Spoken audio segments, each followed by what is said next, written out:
Nui, the head of PepsiCo. Queen Beatrix of the Netherlands, whose father, Prince Bernhard, founded Bilderberg, is a leading figure in the group.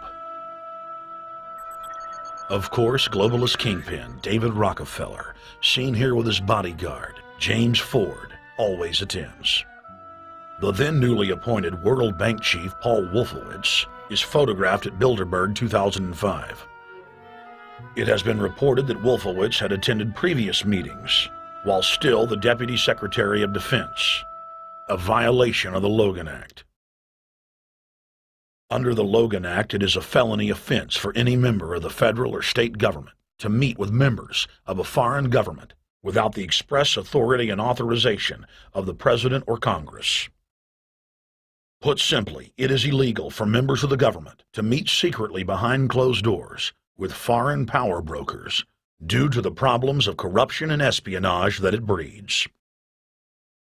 For this reason, many prominent politicians attend, but their names do not appear on the official list.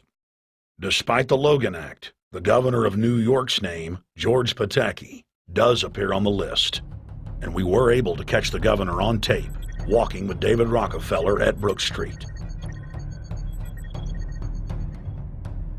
Multiple staff members inside Brook Street reported to us that Hillary Clinton attended for half a day. Several armored limos with diplomatic plates did arrive with police escorts and offloaded their passengers in the underground parking garage out of the sight of the press. Former World Bank President James Wolfensohn sardonically stared at our cameras. They're upset about the fact that they're being exposed.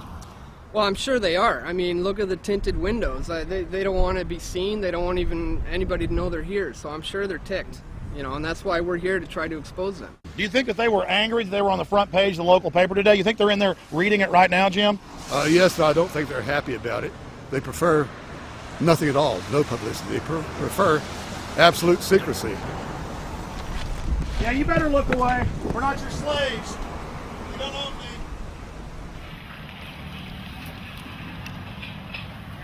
Did you get a list of the attendees and everything, or not?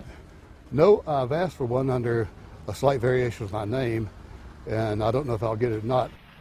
Also, it could happen today. For the last 3 years, I get back to the hotel. And there's a copy there waiting for you. For somebody who does not identify himself. I mean, I'm not just not revealing the source. I don't know the source myself. But a fact, because they want the Bilderberg letterhead on it, and makes a nice memento. Perfect. Alex. Yeah. That's Chalabi, eh? You think Chalabi? No, I don't think. I know. It looked like Chalabi. I knew it was a fat guy. Yeah. That was Ahmed Chalabi? Yeah. Oh my God. Then they're really going to attack Iran.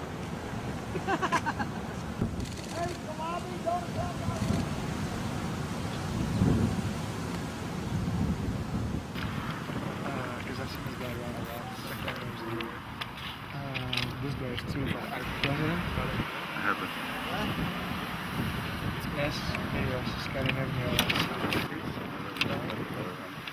Adrian Woolrich, Maria Monti.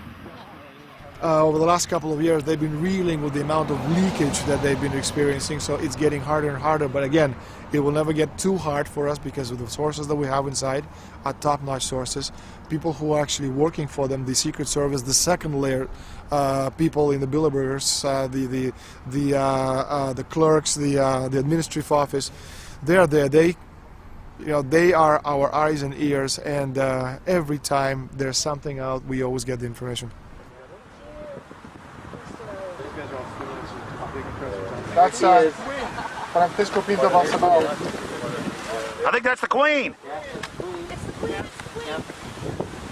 Oh my God, you can't miss her. Here. You see her?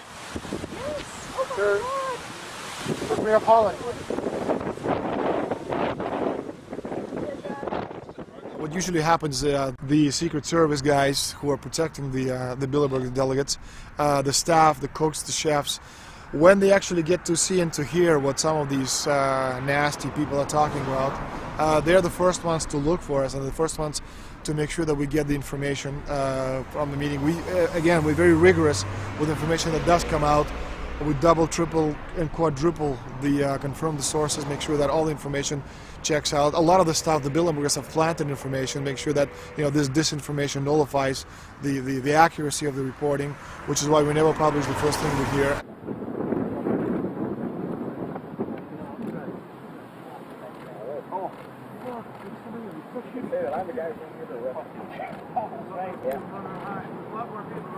That looks like Rockefeller. The decisions that these people take, again, they're not only decisions affect the business community, they affect politics, business, environment, across the entire spectrum. And these decisions are made and taken by a very elite group of people behind closed doors this year at the Brook Street Hotel. We are not privy to these decisions. We're not allowed to know what they're talking about. But we'll definitely feel the consequences of these decisions over the next 12 months when events which apparently by accident seem to happen, in fact, have been planned right here this year at Brook Street Hotel between 8th and 11th of June. What does it do when you get 120 of the most powerful people in the world getting together to have meetings with government officials? I mean, that's amazing. Well, it is. This is what I mean, is that they're planning the corporate agenda. They're not planning the democratic human journey agenda, in my opinion. Mussolini had a definition, is when the interests of the corporation take completely over from all other interests, and that's fascism. He said it should probably be called corporatism. Well, call it corporatism, call it fascism, call it neo-lib, neo-con. There's a whole variety of political words, depending on which side of the stripe you come from, to start with, which describes the thing. But what they are describing is the complete end of democracy, the end of what matters to people, the end of what happens to the human journey. And for that reason, I think this is revolting. Ladies and gentlemen, we're here in Canada today to stand up against the Bilderberg Group that is attempting to get rid of the sovereignty of the